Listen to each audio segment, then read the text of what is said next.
Bienvenido a su programa de La Raíz y la Memoria. Y en esta ocasión tenemos la gratísima sorpresa de tener a una poeta en nuestro programa. La poeta Diana del Ángel, que ella es de formación en letras hispánicas y tiene una maestría en letras mexicanas. Y sí, tiene un doctorado, digo, es para aquellos que se sientan que la hablan bien, pues no. Tiene un doctorado en letras y está haciendo, por si algo le faltaba, una residencia postdoctoral en el mismo tema de las letras, ¿no? Sí, okay. Así es. Entonces, Diana, bienvenida al programa. En realidad es un honor que venga a iluminar este tema de las letras, porque es algo que no todo el mundo está enterado y no quiere tampoco enterarse, ¿no? Esperamos que después de este programa la gente pueda abalanzarse a eso. Diana ha hecho 2 obras de poesía. Sí. Los títulos, Diana, de Uno esos es dos. Vasija y el otro es Barranca. Barranca. Esos se pueden encontrar en... El de Vasija ya no, el de Barranca sí. Sí, en tiendas Educal o en la página de Tierra Adentro se puede descargar gratis el PDF. Ok. Tomen en cuenta, les va a gustar esa poesía de Diana, es en realidad innovadora y sobre todo es muy fresca, muy viva, diría yo, y te pega en el corazón y en el espíritu. Es que es una virtud muy compleja que un poeta te logre enganchar. Y yo cuando leí a Diana me pareció que era una poeta que México necesita. Yo se lo he dicho muchas veces, que ella puede ser esa poeta que México está necesitando, ¿no? Porque tiene una carga realmente espiritual profunda que se mete a la raíz de este país, ¿no? Ella es muy modesta, ustedes pueden verlo, pero en realidad es muy buena como poeta, es una poeta en realidad, no estaba buscando a ver si es poeta, no, es una poeta y ha ganado y ha tenido reconocimientos sobre el tema, ¿no? Y entonces hizo una obra de crónica también. Sí. Y sobre los desaparecidos, especialmente de Julio personaje, César Julio César, y hizo la reconstrucción de su proceso desde su nacimiento, digamos, ¿no? Hasta su desaparición.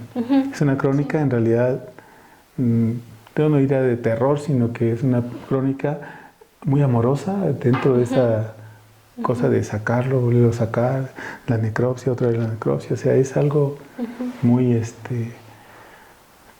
patético, triste, trágico para su familia también, Sí. ¿no? Y Diana los acompañó, ustedes pueden ver eso. Y ¿se puede conseguir el libro todavía? ¿Diana? Sí, está también creo que en algunas tiendas y ese se llama Procesos de la Noche y si no también está el ebook como libro electrónico. Ok. También ¿Lo pueden descargar? Se puede descargar. Sí. Ok. Bueno, pues Diana, bienvenida. Y de verdad, estoy midiendo todas mis palabras, ¿eh? Porque es de saber que Diana, si hay alguien que impone, Diana impone cuando habla, ¿no? Porque van a ver ahorita que quienes la haya visto anteriormente sabe de lo que estoy diciendo y que el buen hablar o el buen decir tiene su oficio. Yo siempre he creído que el oficio de escribir es un oficio que se va puliendo, ¿no? Se talla. Es un diamantote en bruto y que tiene que irse le quitando muchas cosas que no necesita, ¿no? Y las cosas que no se necesitan para escribir son justamente las muletillas. El más que nada. Más que nada. ¿Qué significa más que nada, Diana? No sé. No sabe? tiene significado, creo. No tiene, ¿verdad? O sea, no lo digan, por favor, hombre, más que nada. Porque no sé qué es eso, ¿no? Bueno, Diana, ¿qué es el tema de letras? ¿Por qué estudiar letras en este mundo tan tecnificado, tan neoliberal que le llaman hoy día? Está de moda todo lo que sea neoliberal. Pero al margen de eso, la letra a mí me parece que es vital en todas las culturas. Entonces, ¿usted cómo nace la pasión por esa letra? Bueno, pues primero que nada le agradezco muchísimo, maestro, por la invitación, por todas sus palabras. Es verdad que son muy es verdad, Diana. Es que Diana es muy modesta, no acepta elogios. No, pero se lo agradezco muchísimo también. Y bueno, por crear este espacio, ¿no? Este espacio para que muchas otras personas podamos conocer lo que no sabemos, ¿no? Y pues a mí me gustaba leer desde que era niña y tuve la fortuna de que mi mamá aunque no estudió una carrera, solo tenía la primaria, sabía leer y escribir y le pareció importante que aprendiera a leer y escribir desde que era chiquita. Entonces, pues ella fue la que me enseñó desde que era muy pequeña y desde entonces me gustó mucho leer y digamos que eso fue algo que tuve también la fortuna de ir encontrando maestros y maestras que me ayudaron a cultivarlo, ¿no? O sea, como que se daban cuenta que me gustaba leer o que tenía facilidad para leer y entonces así me daban libros o buscaban como la manera de moverme como a escribir desde que era pues chiquita, ¿no? ¿Desde cuándo escribes, Diana? Pues así como regularmente desde los 8 o 9 años, porque mis papás me regalaron un libro donde al final te proponían hacer un diario, como un diario pues así de niña, ¿no? Y yo empecé a escribir así ahí lo que me pasaba o mis sueños, porque recuerdo mucho mis sueños y desde entonces se me hizo esa costumbre de estar escribiendo y en ese momento, o sea, como en esos primeros años solo lo veía como una forma de pues de autoconocimiento en cierto modo, porque pues veía lo que me había pasado hace unos días y, o sea, como que o sea, podía ibas ver que hacia había una atrás del relación. diario y Ajá, veías ajá. y dices, yo hice esto. Sí. ¿Esto soy yo? Sí, o de, había soñado esto o así. Y Y, ya, perdón, Diana, ¿tus sueños? ¿De qué soñabas? pues a veces soñaba mucho con persecuciones y otras veces como que por épocas tenía un sueño recurrente en donde tenía que cuidar a un niño o a una niña y entonces como que los anotaba porque me llamaban mucho la atención.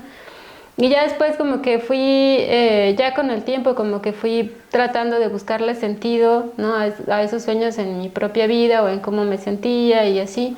Entonces como que, o sea, comparto esto porque creo que es una forma de la escritura que creo que está muy cercana a todos Sí. y que tiene que ver con el autoconocimiento, ¿no? O sea, que de repente cuando uno se pone a escribir y después vuelve sobre lo que ya había escrito, se da cuenta de cosas, Así ¿no? es. O sea, o de reacciones que tuvo, o de que ciertas acciones nos provocan cierto efecto. Y entonces eso pues sí nos ayuda un poco como a mejorar también, ¿no? Porque dice, Sí. bueno, si ya vi que esto no me sirve, pues entonces ya no lo voy a hacer, ¿no? Claro. Y entonces eso fue como mi primer acercamiento a la escritura. Y tienes entonces un montón de diarios. Sí, tengo una caja, varias cajas así de mis ¿Y diarios. no recurres a ellos para poder sacar algo? A veces sí, a veces sí. Ahora he tratado de ser un poco más organizada con los años y entonces tengo libretas en donde voy anotando cada proyecto que tengo. O sea, si tengo un proyecto, por ejemplo, de poesía, ahí, no sé, de poesía sobre las mesas, ¿no? Entonces ahí voy anotando todo lo que encuentro. Ya. Y entonces ya, por ejemplo, si tengo un sueño, pues ya lo anoto ahí y entonces como que ya, según yo, es un poco más organizado. Entonces, ese puede ser una sugerencia para alguien que quiere escribir. Pues una recomendación. Sí. Hay un amigo que se llama Carlos, tiene 14 años y quiere ser escritor. Qué bueno. Y yo le sugería que empezara a escribir lo que viniera, ¿no? Y lo fuera organizando y lo fuera llevando. Y ya mandó su primer relato. Y está muy bien, ¿no? Está muy bien estructurado y todo. Pero tiene que seguir escribiendo. Sí. No es un campanazo, ¿no? Sí, no. Es seguir escribiendo y seguir leyendo. Eso es. Ajá, también leer es muy importante para Decía don escribir. Alfonso Reyes que lo malo de leer mucho es que uno termina escribiendo, ¿no? Sí. Es lo malo. Él decía, ¿no? Pero tiene razón y tiene sentido que empiezas a organizar el mundo de otra manera y a verlo de otra manera. Sí. A ver, entonces Diana se dedica a hacer diario, escribe, lee. ¿Y cuándo descubres tu vocación de poeta?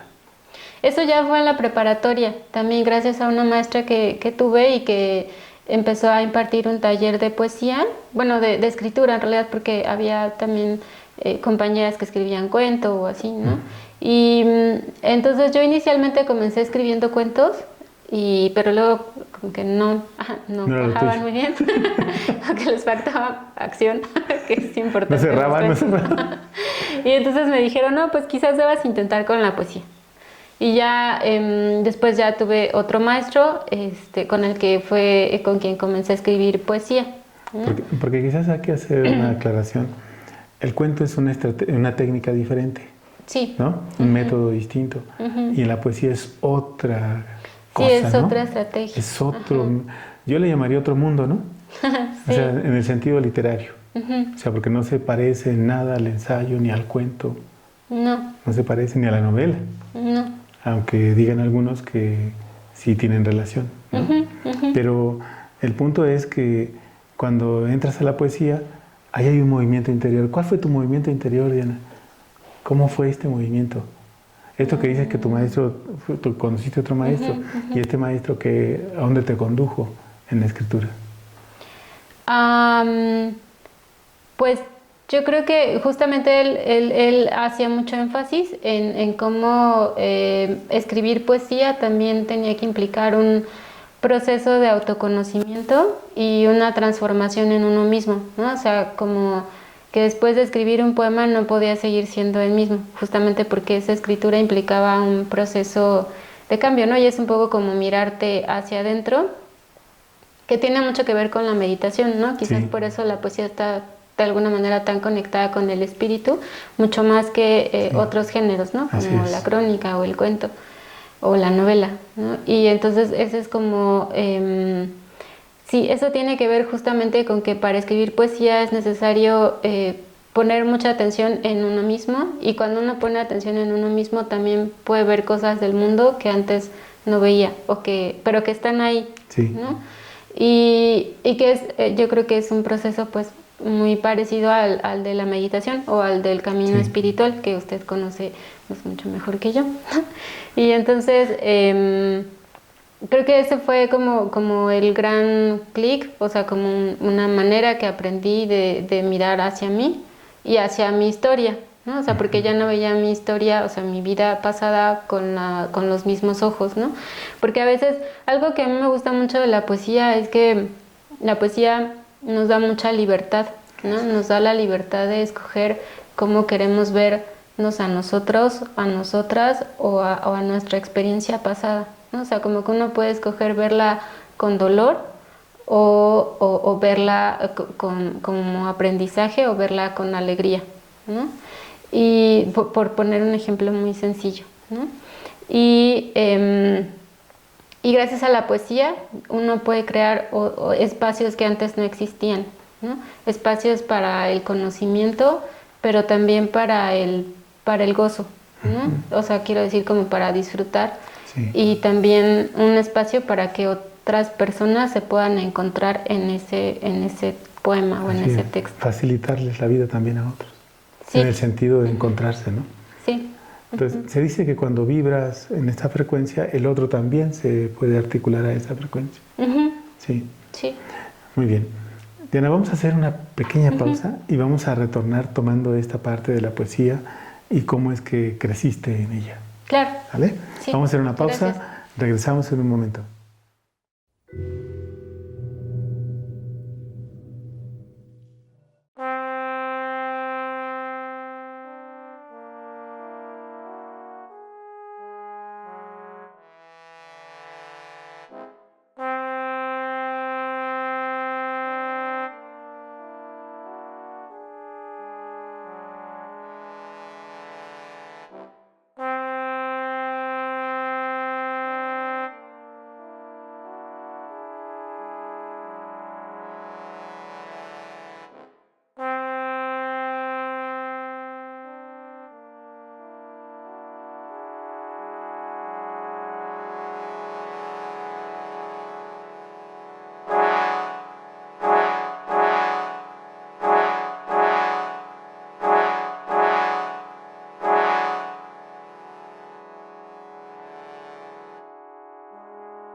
Estamos de regreso en su programa La Raíz y la Memoria con este tema de la poesía, y lo más enriquecedor es que tenemos a una poeta, y la poeta que ha escrito una obra, que ha vivido con la obra y ha hecho de la obra una forma de vivir.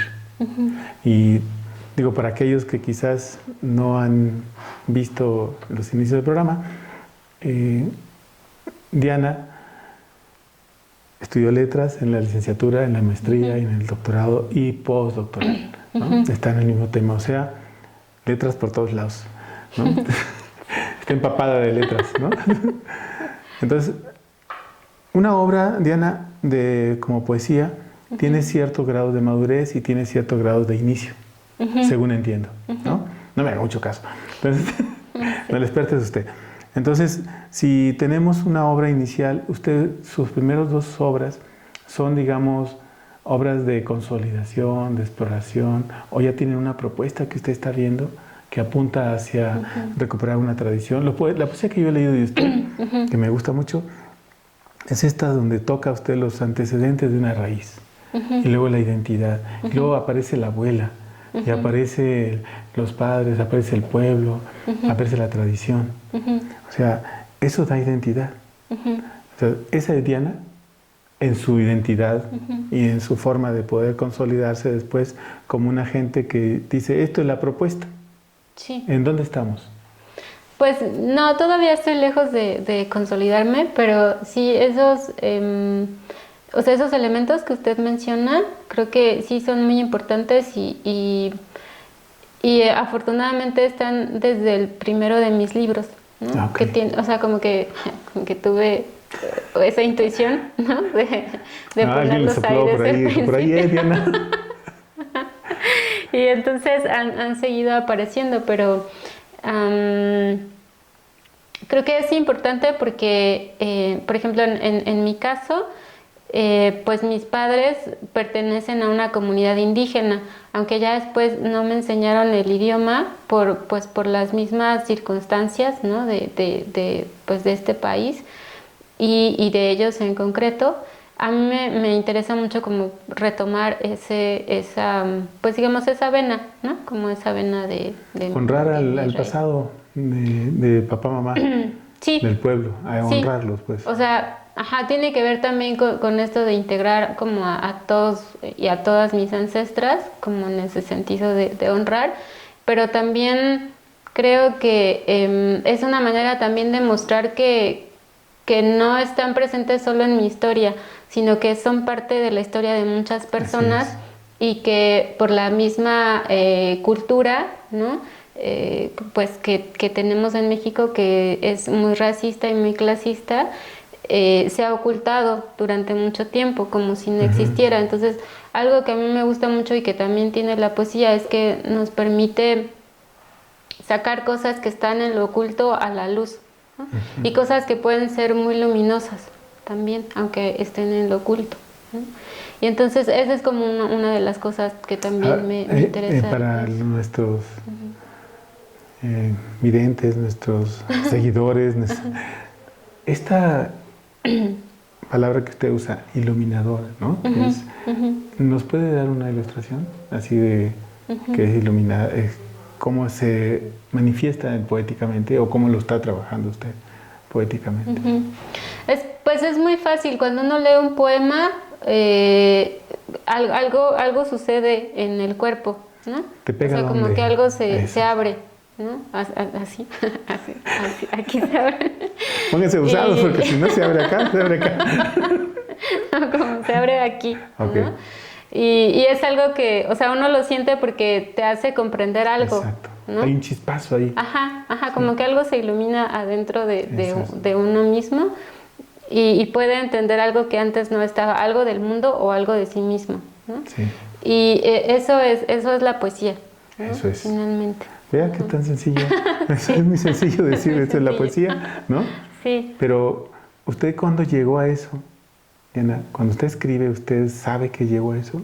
¿Sabe que eso va a llegar a alguien? ¿O usted ya lo da por entendido que cada quien toma lo que necesita? ¿O es el poema siempre va a llegar a quien lo necesite? ¿O como dicen, la poesía es de quien la trabaja? Sí. ¿O cómo es eso? Sí, a veces sí siento que he llegado a eso en el poema. A veces siento que tengo poemas en los que todavía no se nota, pero que ya tampoco pude llegar más allá. Y digamos, están publicados porque finalmente son parte también de mi proceso, ¿no? Pero tienen que ir dándose. Entiendo que los poemas que yo leí primeros eran parte de como de la búsqueda. Ajá. Sí. Sí, o eran más borrosos en cierto modo y después espero, ¿no? Que se habían ido aclarando los siguientes. Bueno, los últimos que leí, bueno, es un libro inédito, el que Sí. Hierba se llama. Lengua hierba. Lengua hierba. Y ese libro está muy bonito, o sea, bueno, a mí me gusta mucho porque tiene una mezcla con la planta, con las mujeres, con la vida, con las relaciones humanas. O sea, en realidad sintetiza un proceso que no se puede explicar con palabras. Sí, sí, ahí me concentré mucho en sintetizar todo. Quería sintetizar en esa imagen de la hierba muchísimas cosas que tienen que ver con... ¿Y qué es la imagen de hierba? Bueno, a ver si entendí, ¿no? Pero a ver, si nos dice, esta imagen de hierba, ¿por qué la hierba? Dice, al final, ¿la hierba se quemará? Y entonces digo, a ver, entonces, ¿y va a volver a renacer? Claro que sí, eso es como una fénix, ¿no? Pero la metáfora de, al final arderemos como hierba. Bueno, es una metáfora, no quiero que me la explique porque... Sí. Pero ¿usted cómo la construyó? Pues es que yo cuando era niña me acuerdo que me gustaba mucho mirar la hierba, pero cuando era niña no sabía cómo poner eso en palabras, o sea, no sabía cómo poner lo que sentía en palabras. Pero recuerdo que era algo que me gustaba mucho hacer y pasaba, o sea, buena parte de mis días viendo la hierba, o sea, viéndola solo así, y bueno, tocándola, ¿no? Y oliéndola y así, pero no sabía cómo poner en palabras esa experiencia que tenía. Y entonces ahora pero es algo que siempre había tenido en mi mente, ¿no? O sea, esto de la hierba y como quería recuperar y quería hacer más clara en mí esa imagen, o sea, de mi yo niña mirando esa hierba, ¿no? Y entonces por eso fue que empecé a escribir este poemario, ¿no? Como tratando de recuperar lo más que pudiera esa imagen y esa experiencia que, bueno, pues que evidentemente está relacionada con la potencia de la vida, ¿no? De la esperanza. Pero la hierba, como yo la veo aquí en el sendo, florece, se ve bonita, se ve todo verde y luego se marchita y luego prende. Sí. Ok, entonces... Así dice su poema, ¿no? Pero yo hago la analogía con la vida. Entonces, la vida puede ser larga o corta, pero al final arde. Sí. ¿No? Si la creman, pues más. Pero si no la creman, pues se descompone por allá, ¿no? Sí. Entonces, digo, al final es el mismo acto de vivir. Y es un acto de reconstrucción. Por eso me hacía eco la palabra hierba. Y dije, entonces... ¿Está recuperando su infancia? ¿Está recuperando su forma de vida? ¿O está resignificando lo que ve del mundo? Me quedé con esa duda.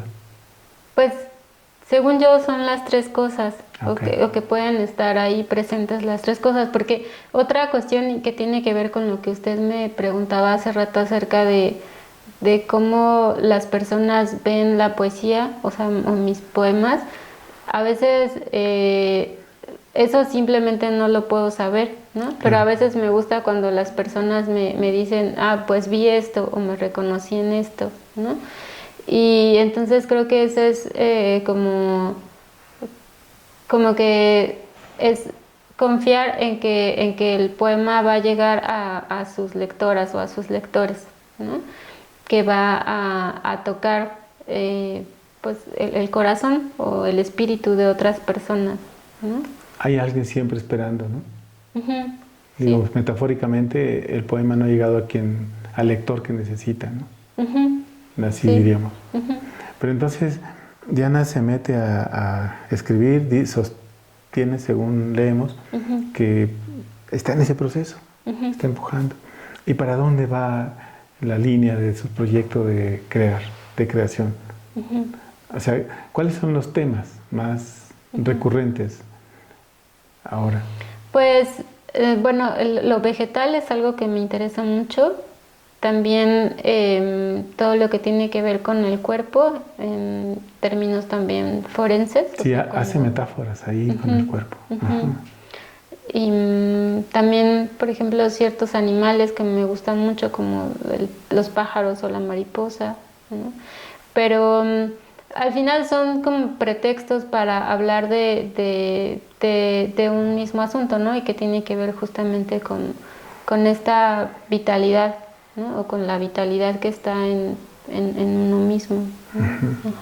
O sea, podríamos decir que sigue explorando su interior y sus vínculos con lo vivo. Y dijo también que le interesaba lo muerto, los cadáveres. Ajá. A veces me interesa ver qué de luminoso puede haber en esos procesos. Estoy entendiendo que la muerte como una significación que se vincula quizás con la vida, con el desarrollo, con la culminación, con encontrar alguna salida. Sí, o como los cuerpos, incluso después de muertos, pueden seguir diciéndonos cosas. Bueno, es un documento. ¿No? Nosotros decimos que es un documento muerto, ¿no? Y un documento vivo. Sí. Te sigue dando información. ¿No? Podemos encontrar en ese cuerpo cómo vivía, porque morí, que comía, que no le gustaba, que le gustaba. Sí. ¿no? Ahora sí que el muerto habla. ¿No? Sí, porque dejan huellas. Así también. Bueno, entonces tenemos ya un pequeño mundo, una pequeña versión de su mundo, de qué es lo que está haciendo y trabajando. Entonces, en ese campo de la escritura, ¿cuál es su...? Digo, estoy pensando en Carlos, ¿no? El niño este que quiere escribir. ¿Cuál sería su recomendación cuando alguien quiere escribir, Diana? O sea, ya nos dijo de los diarios, ¿no? Ya nos dijo que hay que leer y también vivir. Sí. Vivir. Y ahora, ¿cómo? ¿Cómo recuperan eso? ¿Así como va? Sí, hay distintas maneras, ¿no? Una, pues es, pero la principal es escribir, ¿no? Y escribir con constancia y con disciplina, ¿no? Porque a veces bueno, eso pasa en todo, ¿no? Uno puede tener un talento para algo, ¿no? No sé, pienso por ejemplo en un deportista, ¿no? Puede tener talento para correr o para saltar, pero si no lo cultiva o si no se entrena para eso, pues va a llegar un momento en que ya no va a poder saltar ni correr. Entonces es igual con la escritura, uno puede tener como ese interés y puede tener también esa habilidad ya pues como que nos dan de antemano, pero si no la cultiva, pues se va a perder, ¿no? Y la manera de cultivarla es escribiendo y leyendo. O sea, es leer y escribir. Como disciplina. Sí, o sea, todos los días, ¿no? Por ejemplo, pensando en un chico como Carlos que tiene la posibilidad ahorita de leer por placer todo lo que quiera, pues, o sea, yo le diría, pues, eso, ¿no? Que fuera explorando todas las lecturas posibles y también escribiendo. O sea, lo de escribir ya es algo como natural después de que uno lee, ¿no? Porque viene ese impulso de una manera muy sencilla, ¿no? Después de que uno lee y entonces ya viene el impulso de escribir y ya, o sea, como que ahí uno se puede seguir siempre y cuando pues lo haga con constancia. Por eso, por ejemplo, llevar un diario es bueno porque te da esa disciplina, ¿no? de que es el día, aunque no estés escribiendo una historia o un poema, pero sí estás escribiendo. Al final ahí es donde uno se ejercita. Es como, volviendo a la analogía del deportista, eso es como nuestro gimnasio, ¿no? O sea, ahí uno está escribiendo, aunque ya después no vayas a publicar eso, sino que vas a hacer una historia o un poema, pero ya tuviste todos esos ejercicios previos ahí. Muy bien. Ahora vamos a hacer una pequeña pausa y regresamos para continuar con ese tema interesante de la escritura y la poesía. Regresamos.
Regresamos en su programa La risa y la memoria, en este tema de la poesía con nuestra invitada, la poeta Diana del Ángel, que ustedes pueden encontrar por ahí sus obras, googleenlas y pueden aparecer.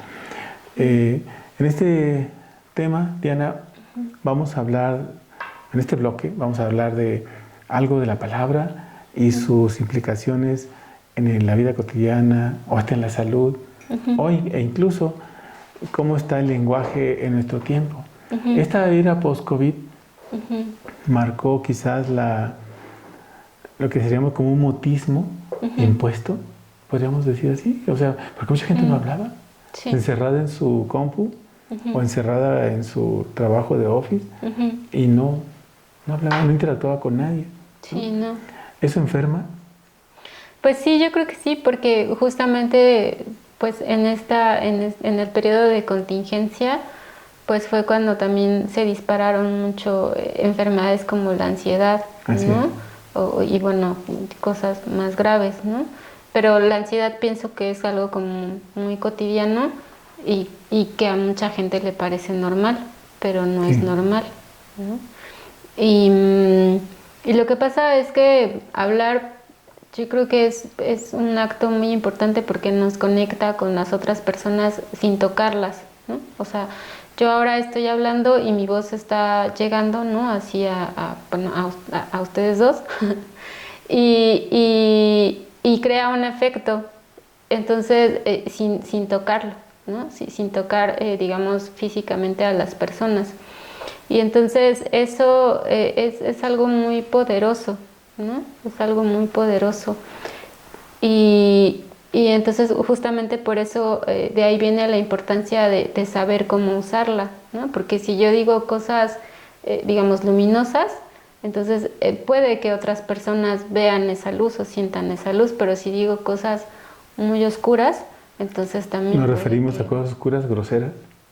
¿O a cosas muy maléficas? Groseras o que lastiman, o por ejemplo, insultos, ¿no? O palabras hirientes, pues creo que también tocan a las personas, pero para mal, en el sentido de que no son constructivas, sino todo lo contrario. Entonces, quiere decir que la palabra mata y la palabra vive. O sea, te ayuda a morir o te ayuda a vivir. Sí. Pero eso tiene relación con lo que pasa en el cuerpo de las personas, Diana. O sea, yo lo que he encontrado es que alguien que está bien equilibrado, su voz, su palabra, no es ni violenta ni lastima el oído. Pero esos que gritan mucho y que parece que traen un micrófono incluido de esos de claxon, entonces lastiman el oído, ¿no? Lastiman el interior, no es agradable. Pero hay gente que tiene una voz que te permite dar paz o que te permite dar una armonía y sabes que su voz te gustaría escucharla otra vez. Sí, yo no sé muy bien cómo funciona, pero siento que al igual que muchas otras cosas, la palabra pasa por el cuerpo de las personas, ¿no? Y entonces, si es un cuerpo que tiene muchos bloqueos o es un cuerpo que está, digamos, muy intoxicado, no solo por sustancias de los alimentos, sino también por emociones y sentimientos, entonces la palabra no pasa por ese cuerpo, ¿no? Como que se queda atorada a veces. Me acuerdo de un autor que se apellida Bukowski, creo, y se hizo famoso en los años 80, si mal no estoy, y era porque, o sea, se caracterizaba porque utilizaba muchas palabras altisonantes y a mucha gente le gustaba. Sí. Y había otro que, no me acuerdo cómo se llamaba ese, que tuvo una serie como Capricornio y alguna serie ahí de... Henry Miller. Eso, Henry Miller. Exacto. Y era también grosero. Y tuvieron mucho éxito. Sí. O sea, el éxito consistía en que la gente quería escuchar groserías o leer groserías o tenían un gusto por eso. ¿Qué fue lo que pasó en ese periodo? Porque yo me he quedado con esa duda y dije, bueno, ahora que está Diana, pues le echamos la pelotita. A ver qué... Sí, pues en el caso de Bukowski, que conozco un poco más, creo que fue también muy pasajero. Okay. ¿No? Fue pasajero. Y algo que a mí no me gusta de él es que no era una persona congruente, porque en su literatura hablaba mucho como de libertinaje y de sexo, ¿no? De drogas y obviamente empleaba pues estas palabras como más del slang, ¿no? De allá de Estados Unidos. Y entonces, pero eso no era congruente con su vida porque vivía con su mamá, ¿no? Entonces una persona que es, o sea, que Chabelo gringo.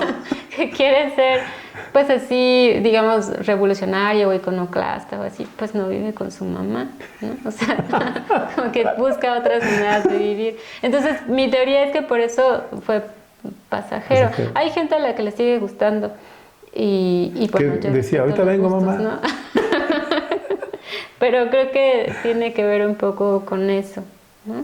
Y hay otros autores que aún utilizando, digamos, malas palabras o palabras que no están consideradas cultas dentro de su época, pues lo seguimos leyendo. Por ejemplo, pienso en Miguel de Cervantes, que escribió El Quijote, que él, en su época, digamos, fue muy criticado porque utilizaba un lenguaje que supuestamente no era culto, ¿no? O que supuestamente no era el que utilizaba la nobleza. Y en efecto, porque él escribía con muchas palabras del lenguaje popular o muchas frases del lenguaje popular.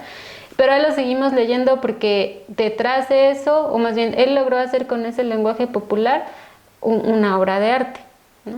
Y eso, digamos, no es, o sea, no es una receta, ¿no? No es como decir, voy a utilizar estas malas palabras para tener éxito. No, y tampoco es que utilizando palabras correctas vaya a ser una buena obra. Tampoco. No, no. Ya valieron. Es otra cosa. O sea, ni acá ni allá. Sí. No es ni una ni otra. Es otra cosa que está detrás del lenguaje. Es lo que comunica, es lo que significa, es lo que representa. Y yo sostengo que hay un espíritu de época y que ese autor logra recuperarlo y toca los corazones, ilumina, como usted dice, esa palabra me gusta más, ilumina a la gente que lo lee. Y ese es el motivo de que tenga un reconocimiento. Sí. No necesita ni culto, ni no culto, no, necesita que toque el corazón de los lectores. ¿No? Sí, porque las personas se ven reflejadas en eso. Se encuentran ahí. Se encuentran. Nos encontramos, ¿no? Bueno, yo leo su hierba, ¿no? Bueno, yo le digo hierba al librito, pero lo leo y me encuentro, porque va con mi infancia, ¿no? Con lo que vivía. Entonces tiene que ver con ese encuentro con el otro, ¿no? Bueno, entonces la palabra tendría entonces un uso de poder ayudar o poder no ayudar, o a crecer o a liberarte. Las palabras hoy día, Diana, tienen una economía en los jóvenes, en los adultos. Sí. Y esa economía perjudica el desarrollo de las sociedades. Sí. Porque no se explayan mucho.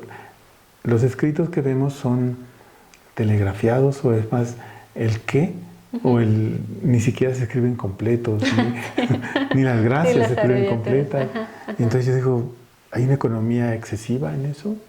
Sí. ¿O tiene que ver con el asunto de la pereza? Es que es un círculo vicioso, o que puede ser un círculo virtuoso, dependiendo de cómo lo practiquemos, porque si uno está acostumbrada a utilizar, digamos, muchas palabras y a buscar con precisión la palabra para lo que quiero decir, entonces también el pensamiento se está acostumbrando a eso y está entrenándose para eso. Pero si no, entonces pues uso menos palabras y también mi pensamiento se entrena, digamos, para eso. Y eso al final sí es algo que afecta mucho, digamos, el desarrollo de una sociedad, porque se va perdiendo el lenguaje, ¿no? Se van perdiendo palabras. Hay como, ¿cómo se diría? Como sobreentendidos. O sea, yo digo una cosa y entiendo que tú entiendes. Y en eso se basan muchos diálogos y muchas relaciones humanas. Sí, sí, la cuestión es que luego hay malos entendidos, ¿no? porque después resulta que no estaban entendiendo lo mismo. Entonces, quiere decir que esa economía no sirve. Pues supongo pienso que entre seres así con mucho trabajo espiritual y mucha confianza, sí, pero en general en general creo que sí es mejor ser muy claros y precisos en nuestra Entonces, eso de que tú me entiendes, ¿no? No sirve. Eso de tú me entiendes, porque tú me entiendes, ¿no?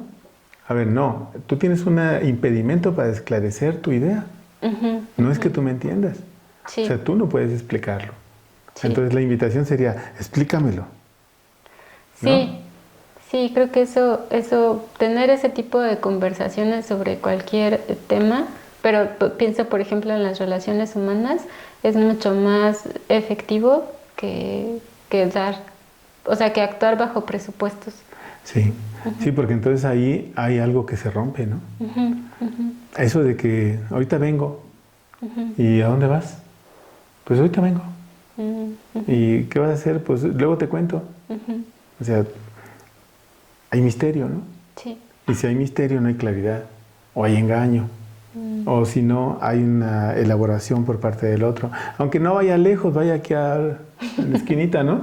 Sí. Pero a veces eso tiene que ver con el hastío de hablar o con la falta de, o el enfado del otro.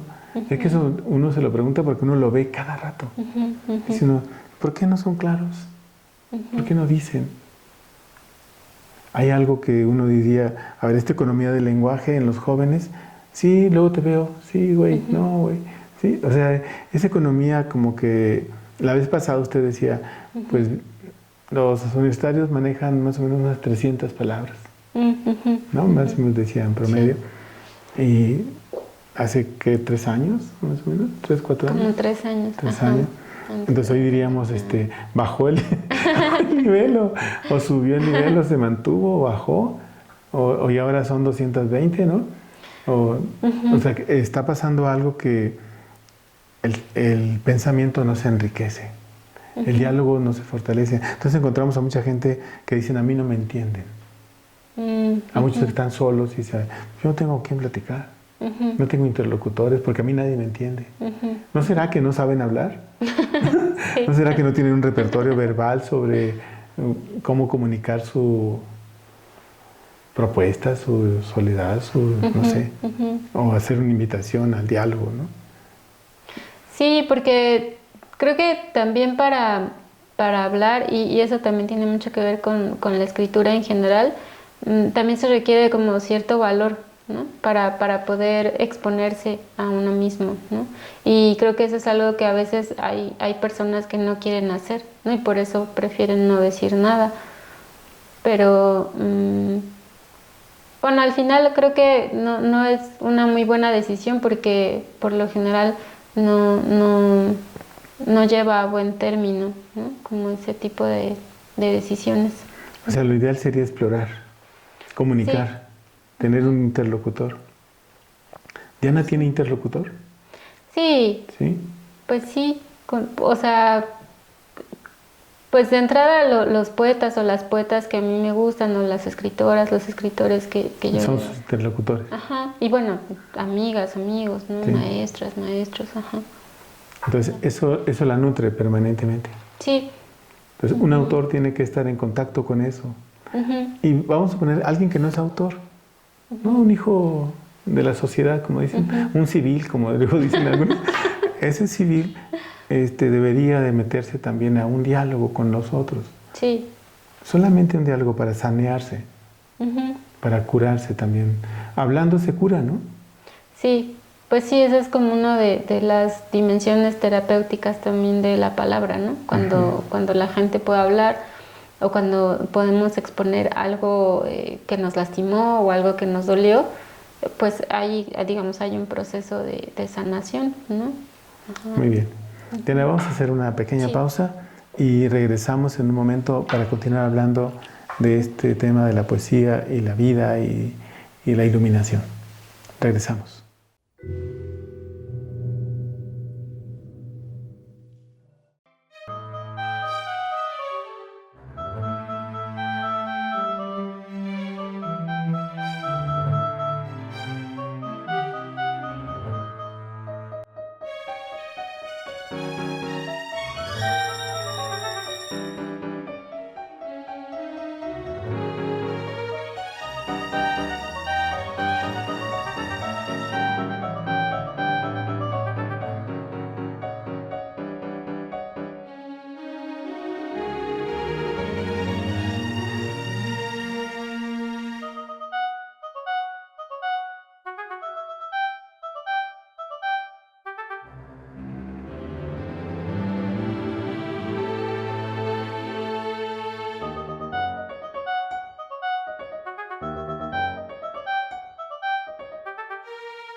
Estamos de regreso en su programa La Raíz y la Memoria con este tema de la poesía, la creación, la iluminación y sobre todo con la presencia de Diana del Ángel, que es toda una poeta, aunque ella diga que apenas está empezando. Pero ustedes lean sus poemas y son poemas maduros, algunos ya consolidados. Y también hay una parte en este tema de la poesía que a mí me gustaría que tocáramos, Diana, que es este proceso de cómo alguien puede crear una obra, pero no así en el término de la academia, ¿no?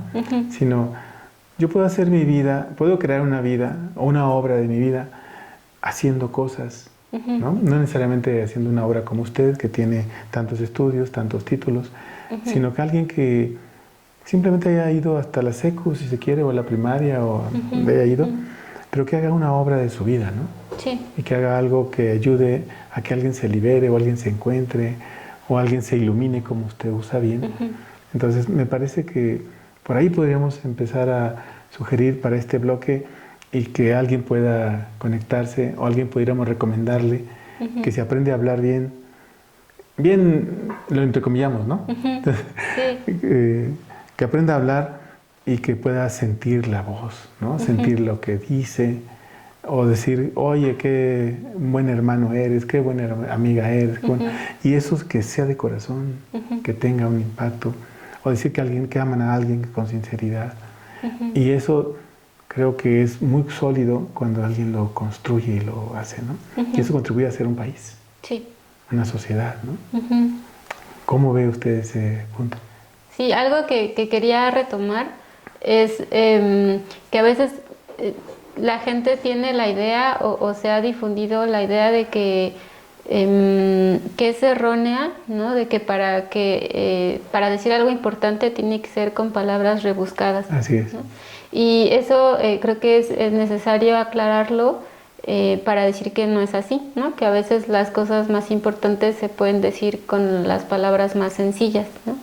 Y entonces eso quería partir de ahí, pues justamente porque cuando nos damos cuenta de que es así como funciona, entonces no importa que no tenga estudios, ¿no? O no importa que no haya ido a la primaria, o incluso a veces no importa que no sepa leer y escribir, porque pienso, por ejemplo, en que muchas de nuestras historias de la tradición y de muchas otras tradiciones en otros pueblos se transmitieron de manera oral, ¿no? Porque los abuelos y las abuelas recordaban esas historias, esas palabras, y se las contaban a sus hijos y a sus nietos, ¿no? Entonces, digamos que ese es un ejemplo de cómo a veces ni siquiera es necesario escribir, ¿no? O sea, desde luego que la escritura ayuda mucho porque ayuda a permanecer más que la palabra oral, pero esa también es otra vía, ¿no? Sí. Y nosotros podemos ver, ¿no? que hay muchos ancianos o ancianas, ¿no? en distintas comunidades que tienen una palabra que decir, ¿no? Y entonces pues es un consejo o es una historia. Y eso pues también es algo que ayuda a nutrir a las nuevas generaciones, ¿no? A los hijos, a los nietos, ¿no? O a las personas que están dispuestas a escucharlas, ¿no? Porque esa es otra cuestión también relacionada con la escritura y que tiene que ver con la escucha, ¿no? Porque uno a veces puede tener la fortuna de encontrarse con un gran maestro o con una gran maestra, pero si no tiene los oídos abiertos, pues de nada sirve que le digan a uno como la clave, ¿no? de la vida, se va a perder. Por aquí esto es y ya la logras. Ajá, y entonces pues, eso también pues creo que es importante decirlo, ¿no? Y y otra cosa también importante es que también a veces pensamos que si escribo voy a tener que publicarlo, ¿no? Y no es así, o sea, en realidad hay mucha gente, yo he conocido muchas personas que escriben solo para sí mismas y a lo mejor compartírselo a alguien a quien quieren mucho o a sus amigos, ¿no? Y eso también es, yo creo que ahí hay un gran disfrute de la escritura, ¿no? En general, porque digamos ya cuando la escritura se hace pública, pues comienzan a entrar otra serie de factores, ¿no? Que ya tienen que ver con pues con la mercadotecnia, con la sociedad, ¿no? Y de pronto uno se puede perder en eso, ¿no? Pero entonces lo importante siempre es como ese proceso que se hace con la poesía, de una manera íntima, ¿no? O individual, que es lo que nos va a conectar con otras personas, ¿no? Y entonces, bueno, yo creo que cualquier persona puede llevar un registro, ¿no? O puede escribir algo que le haya impactado o algo que crea importante compartir también, ¿no? O sea, como, bueno, yo sé cómo, por decir algo muy sencillo, ¿no? Yo sé cómo hacer que la hierba crezca, ¿no? Y entonces eso es un conocimiento que además quiero compartir con alguien, ¿no? Y entonces voy a escribirlo, ¿no? O voy a organizar una manera de contar ese conocimiento para que otras personas puedan también adquirirlo, ¿no? Y creo que es así de sencillo también. Sí, me parece que es algo muy fácil y de acceso a todo el mundo. El problema es que mucha gente piensa que para decir algo necesita ser muy letrado, ¿no? Bueno, ya decía que no se necesita. Pero creo que ahí lo que necesitamos es como cultivar la memoria. O sea, esa memoria de los ancianos que no saben leer y escribir y que tienen una tradición oral que a veces es necesario recuperar, ¿no? Y la otra es no solamente necesario recuperar, sino también necesario escribirla, ¿no? Y darle una significación en un tiempo y espacio distinto. Porque el problema de cómo es que alguien se aproxima a esa condición de querer saber y aprender, a veces lo hace con egoísmo, y a veces lo hace con alevosía, y a veces lo hace con la idea de beneficiarse de esa enseñanza, ¿no?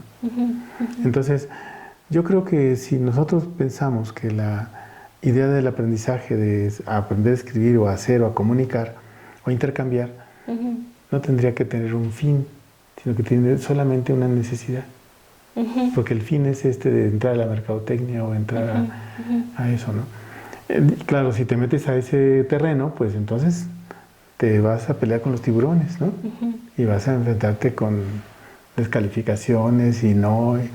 Bueno, te pueden decir que eso no sirve, te pueden decir que eso sí está muy bien, pero luego te dicen que no, y así, ¿no? Digo, quienes hemos escrito algo sabemos de eso, ¿no? Y que nos han descalificado. Pero el punto es, ¿cómo hacer, Diana, que alguien pueda creer y empezar a hacer algo sobre esta idea de transmitir lo que siento, representar lo que quiero, ¿no? Quiero decir, ¿cuál sería nuestra...? Ya dijo hacer un diario, ya dijo leer, ya dijo compartirlo. ¿Habría un proceso más profundo en uno de buscar algo? Saber quién soy yo, saber para qué vine, para esclarecer. Dicen algunos que lo que hay que hacer es sacar hasta que estás escarbando en ti, ¿no? Y hasta que brota ahí el diamantito o algo. ¿Sería ese el método o buscamos otro? Sí, yo creo que entre más cultive uno la escritura, o digamos, con esta perspectiva hasta cierto punto espiritual, ¿no?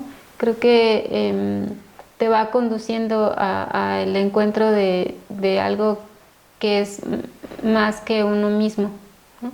O sea, algo que no tiene que ver solo con mi yo, ¿no? Como con el ego, de alguna manera.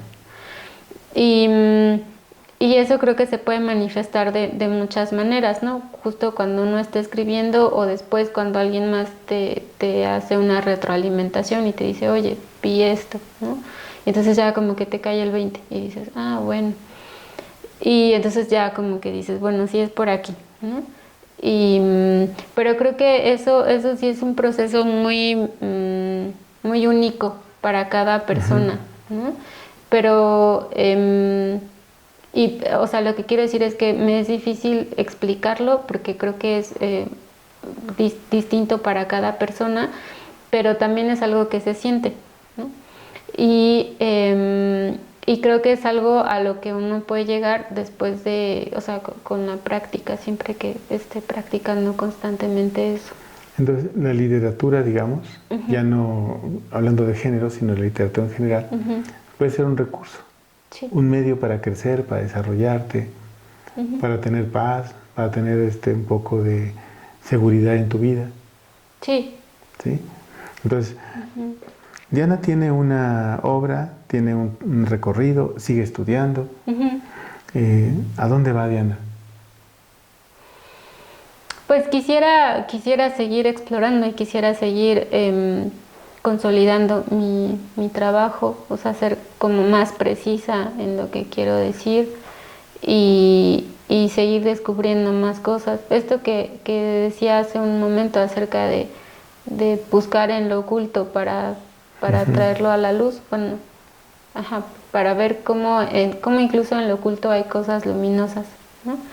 Eso es algo que a mí me mueve mucho. O sea, vamos a poner un ejemplo de eso oculto para que alguien entienda esta metáfora, ¿no? Sacar de lo oculto lo luminoso. ¿Cómo lo ilustramos, Diana? ¿Con qué ejemplo damos? Yo pensé que usted le iba a dar más. No, la pelotita va para allá. O me lanza la papa caliente y yo doy el ejemplo. No, está bien. Pues pienso, por ejemplo, en esta historia de Julio César Mondragón, que es una historia de mucha violencia, porque él fue torturado. Y entonces uno pensaría como, eso es horrible, ¿por qué vas a escribir sobre ello? ¿No? Si además te va a doler, porque pues ver y saber todo lo que le ocurrió pues es doloroso. Y entonces yo decía, bueno, pero es que también, pienso que allí también hay algo luminoso, y es que nos está enseñando algo sobre nuestra vida y sobre cómo hacer una mejor sociedad en donde no tengamos que saber de este tipo de cosas porque ya no ocurren, ¿no? Y también porque es una manera de honrar su memoria, ¿no? Y de darle cierta dignidad a él y a su familia. Entonces eso, o sea, como eso de honrar su memoria y darle un poco de dignidad es como esa parte luminosa, ¿no? Y así, o sea, creo que hay distintos, así es con todo, pues. Sí, yo pensaba en este ejemplo de cómo enseñar o cómo mostrar de una relación humana que puede ser entre violenta, entre amorosa, entre abandono, y mostrar que en cada una de ellas hay una enseñanza profunda para vivir mejor. Sí. ¿No? O sea, a ver, ¿por qué tengo que leer esta historia de separación de parejas en México que está sucediendo cada vez más? ¿No? ¿Por qué tengo que leer eso? Bueno, es que porque ahí hay una enseñanza para no repetirlo. Claro. O para saber qué hacer, o para buscar otra opción, o para no caer en eso, ¿no? O sea, pienso que la poesía tiene una función similar. O sea, me permite ver que estoy entrampado en algo que no tiene tanto sentido, que no tiene tanto como yo pensaba, ¿no? Entonces hay una luminosidad en ese acto, ¿no? Sí. Sí. Muy bien. Diana, ¿qué es lo que la gente podría consultarte, contactarte? ¿Para qué te podrían contactar? ¿Para una conferencia, una plática, un taller, una revisión de estilo? No sé, ¿para qué te podrían contactar? Sí, pues normalmente doy talleres, o sea, puedo dar talleres, también charlas o conferencias, ¿no? No hago mucha revisión de estilo. No, eso no. No soy muy buena. Porque hay personas que son muy buenas en eso, en notar. Yo no soy muy buena, pero conozco personas que sí. Entonces, si me preguntan, sí les puedo dar recomendaciones. Y bueno, para recomendaciones de lectura también. Ya dije. ¿Cómo la podría contactar la gente? ¿Con sus redes? Pues estoy en redes sociales, estoy en Facebook como Diana del Ángel, en Twitter como @espejo de tierra y en Instagram también como @espejo de tierra. Y sí, luego cuando me escriben por ahí siempre contesto. A veces me tardo días, pero sí contesto. Okay, entonces si quisieran un curso, un taller, lo que quieran de ese tema, o inclusive escribir poesía, sí.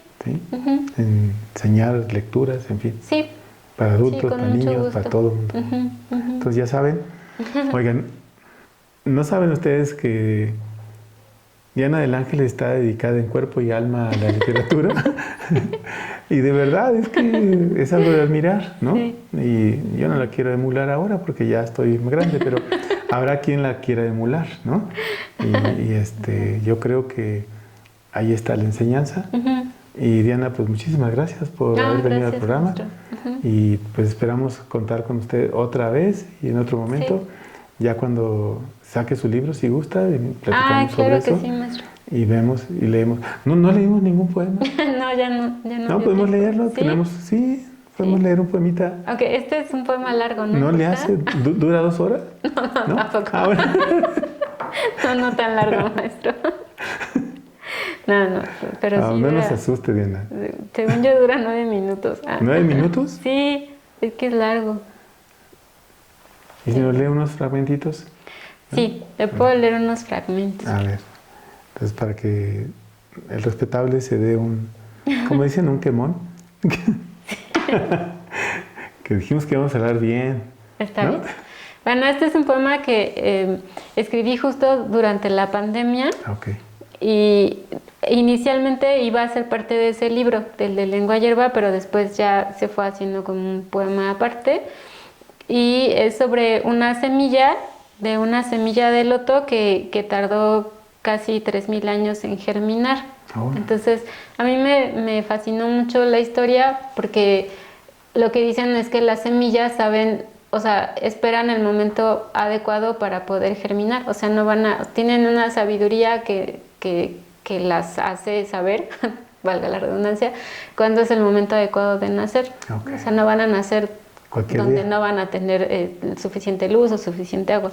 Y entonces esta es una semilla que después de casi 3000 años germinó. Entonces me gustó mucho su historia y es un poco sobre eso el poema. Y se llama Épica de la semilla. Y dice: lo que sobra es tiempo, me dije. Debajo de estas múltiples capas de firmes células palizades y protector ácido palmítico, al resguardo del pretoriano aceite de colza, ningún hongo me aquejará, lo sabía. Si alguna bacteria lo intentó, se perdió en el microscópico laberinto del escolta pericarpio que me envuelve. Soy una fortaleza minúscula, pero infranqueable. Tiempo es lo que me sobra, me dije. El Holoceno apenas comenzaba. Me sumí en un sueño no sueño, entre almidones y azúcares varios, polinsaturado y dulce reposo de siglos. Cálidamente dormí, sola e impenetrable, segura siempre. No estaba lista entonces. Nunca temí perecer mientras. Esperar es mi arte. El Holoceno apenas comenzaba. En la India los reyes escogían el granito para preservar sus fortalezas. Los árabes derrotaban a los bereberes y arribaban a la península ibérica. Un complejo volcánico hacía erupción al otro lado del globo y el latín estaba desplazando al griego en una porción de mundo que desconozco. En mi sueño no sueño presentí los temblores por venir, sospeché las galerías cavadas por las incansables lombrices y el tiempo fue la música de las hojas al caer. Escuché a los monjes ir y venir, agacharse, recolectar un fruto, sembrar sus intenciones y alejarse con sus mantras entre labios que el Buda de Jade escuchó, sumido en su reinado de piedra. Muy bien. Ya, es el camino. Okay. Es un fragmento de este poema largo que dura 8 minutos. Sí, es más largo. Entonces, muchas gracias, Diana. No, maestro, gracias. Muy bonito. Nos vemos en la próxima. Daniel dice que hay que suscribirse y hay que darle like. Si no, pues vamos a tener problemas. Muchas gracias. En la próxima nos vemos.